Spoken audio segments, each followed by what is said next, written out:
A new report from the New York Times shedding light on Jeffrey Epstein's ties to Wall Street power players, including some of the industry's biggest names. Joining us now is Kate Kelly, one of the journalists behind this story. Kate, welcome. This has become as salacious and fascinating as opening up a Madam's Black book. Ooh. I mean, don't you think? I mean, everybody wants to see who is connected to Jeffrey Epstein. Yes, you're absolutely right, Melissa. And we have spent some time, as have many reporters, I'm sure, looking through the infamous Epstein Black Book, which does exist, surfaced around 2015. And a lot of notable Wall Street players are in there. But our story today focuses on just a handful that seem to have had serious client or business ties to him. Perhaps the most interesting, Leon Black, the co-founder of Apollo Management and CEO now. He entrusted Jeffrey Epstein with some tax and estate planning for himself over a course on and off of about 15 years or so.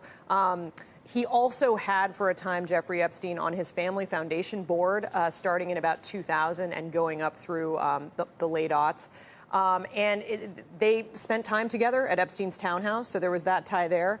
Jess Staley, the CEO of Barclays Bank, for many years was at J.P. Morgan, and during that time, he developed a rapport with Epstein, who was somebody that brought clients to the bank, and apparently Epstein steered dozens of clients to Jess Staley, including helping to foster a deal in 2004 for J.P. Morgan to buy the hedge fund Highbridge, which really helped grow their assets under management. Staley was so grateful for this help that he actually visited Epstein when he was incarcerated in Florida. I understand that tie, but I don't understand bringing Epstein on to advise on tax and estate issues when Epstein himself is not an expert in those areas. Right. There's something very surprising about that. Now, we know that he had a very broad and sort of wide-ranging relationship with Leslie Wexner from L Brands and managed any number of his affairs, his investments, family office type of duties. I think we probably don't even know the half of it yet, but it was all encompassing. So I'm presuming, although I don't know, that he sort of brandished that experience and drew on it as he was approaching someone like Leon Black. But there's a lot that we don't know really about how Epstein and Black first got connected, as well as kind of the extent of the work that Epstein did for Black. Here's the part I don't get.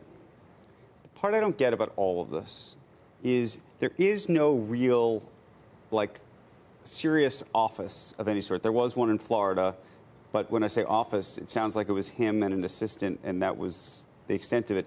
If you're running a several $1 billion under management, or you're advising on tax strategy or something, you might have to send statements to people. Even just just back office, just general infrastructure that you'd have to send invoices, notes. This is how we're doing it, letters. Right. If there is real advice being offered, if this is a one-man shop of a guy who's, in his apartment offering people advice, that's different. And it's also unclear to me, are people paying him for that? How's that work? What's going on? Do you know what I'm saying? We're still piecing that together. I mean, there's something amiss here. Yeah. No, I mean, there's a lot of strangeness to it. And one of the things that was tricky in reporting this story, and that we do talk about as well, is there was a lot of bluster or maybe even outright lies coming from Epstein or some of his closer associates as to who he worked for as a service provider. So, for example, there were people that came through the door and attended his townhouse dinners, or that he might have seen at an office meeting or something, and he would say, oh, this person's my confidant, or I'm advising the board of their company on thus and such. And in many cases, those links have been denied. He wasn't doing any of it. Yes. Right. So we've heard what appear to be right now exaggerated stories about Epstein's connection to someone like Bill Gates or someone like Elon Musk. Sure, was there a meet here and there?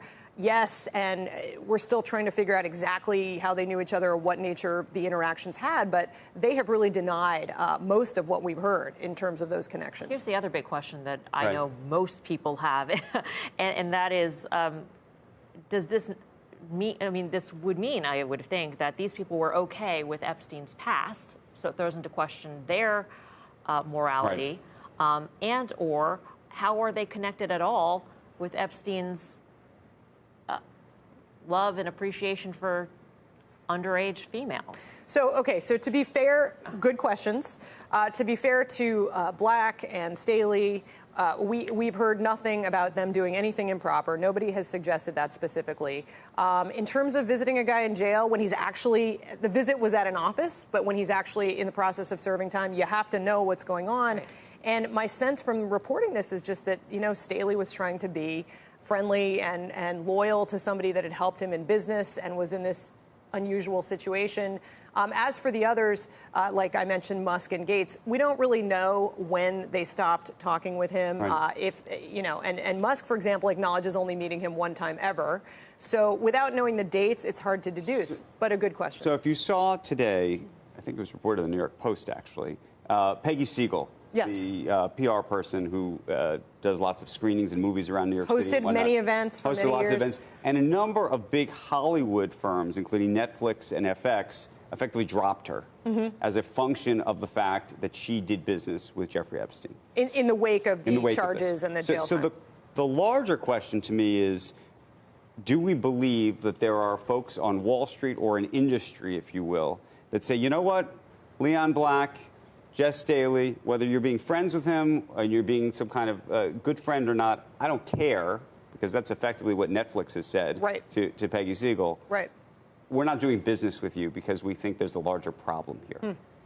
Well, for Leon, it wouldn't be as much of an issue, right? I mean, Leon currently operates a family office, so that's his money. But in terms of Jeff Staley, who's the current CEO of Barclays, you have to wonder, Leon runs Apollo. Well, but the question is, if you're an event planner and you're going to have Epstein on your go-to roster of guests, you might lose clients in the process. But I think Melissa makes a good point. If you have a sort of one-on-one relationship with Leon Black or some of his personal staff, that's different than saying, oh, Leon Black is inviting Jeffrey Epstein to all the Apollo events, and investors are getting uncomfortable with that. When will we know everything? I want to know everything. I want to know everybody. It's going to be a while because this guy is shrouded in mystery. Working as hard I know, but she's working on the business angle. I want to know four of us. I want to know everything: business, politics.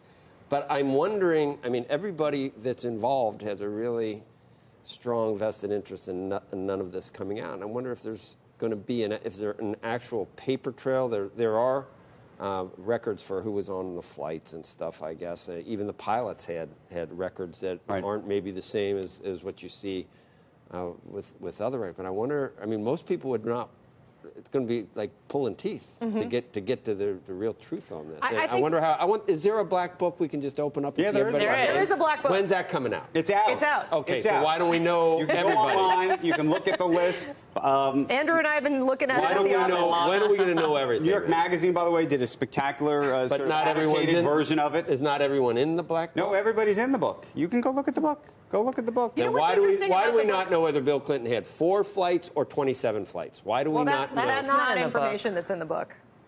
Well, then the book is useless. I want to know the telephone real. numbers. The book is telephone numbers. It's who he calls. Yeah. Maybe. It's like literally what you think of a black book. But by the way, I have a contact list. Some of the people I've called, some of the people I've never called. But you I mean, to be fair, that's true. There are people that you've called who have never answered, or maybe you've invited to an event, think about or your someone Outlook, gave you their card right? and you never used it. Yeah. Then what will be the definitive piece of documentation that blows the whole thing wide open? It's going to be hard. It's going to be a lot of reporting and tracking it down and making calls. But then who's going to admit to it, though? Admit to which part? Because any of the good stuff. Yeah. But there's 2 pieces of good stuff in my mind. Or bad stuff, actually. It's not good look, stuff. there's the truly, truly, truly bad stuff, right? And whether we think that there Who's going to tell us who visited the island? How are we going to know who visited the island and stayed? There's the question of whether somehow he was blackmailing all of these people because they were somehow involved in this. And the really bad stuff. The really bad stuff, if you think that's even true. And then there's the question of actually where all this money really came from, whether, some people have these speculative ideas that either there was a Ponzi scheme or why did Wexner give them the money in the first place? I mean, those are the questions that I think people want to get at. But there was no guest list at the island. How are you going to find out who actually visited and who didn't visit? We're going to have to do it through shoe leather. And then witnesses that saw people there may or may not want to tell you. I think much more will surface because this case is not going away. And the more that prosecutors dig and potentially victims come forward, whistleblowers perhaps from his business life. We've gotten a lot of comments on today's story and some inbound tips, and I'm sure many other reporters are experiencing the same. So I do think much more will come out. We've talked mostly about Wall Street ties here. Yeah. Are there Hollywood ties as well? You know, that was not the focus of our story. There definitely are people in the Black Book who are Hollywood types. And off the top of my head, I'm not thinking of a lot of them. But, you know, I have to say, reporting on his business world, and I would include entertainment in that, it seemed like if there were a couple of buckets here, it was finance, it was tech. I mean, I think particularly in recent years, he tried to sort of ingratiate himself and present himself as someone that had friendships with heavy hitters in the technology world. He also was really interested in science and mathematics and, you know, indicated to people that he was trading currencies or running quant strategies, although we find very little or no evidence to support that. That's the thing I don't... Yeah. And by the way, I'm not even sure the man was managing actual money, like managing it himself. If anything, it seems like he was doling it out to others.